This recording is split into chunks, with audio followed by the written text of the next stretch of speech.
যদি ছোটবেলার সেই ফুটবলটা বুঝতাম তাহলে হয়তো এতটা কষ্ট লাগতো না। যে ছেলেটাকে দেখে প্রথম ব্রাজিলকে চিনেছিলাম, যে 10 নম্বর জার্সি গায়ে মাঠে নামলেই মনে হতো আজ কিছু একটা জাদু হবে, সেই নেইমার যদি আর ব্রাজিলের হয়ে মাঠে না নেয় তাহলে এই শূন্যতা কি দিয়ে পূরণ হবে?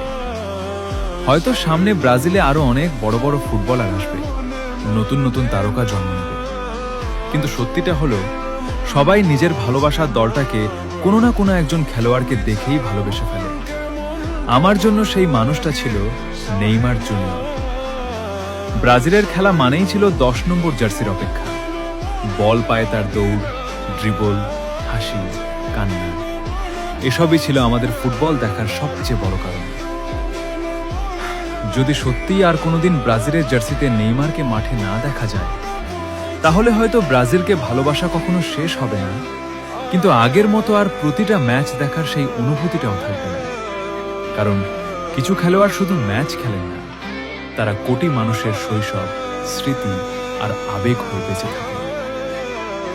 ধন্যবাদ নেইমার জুনিয়র, আমাদের শৈশবটাকে এত সুন্দর করে তোলার জন্য।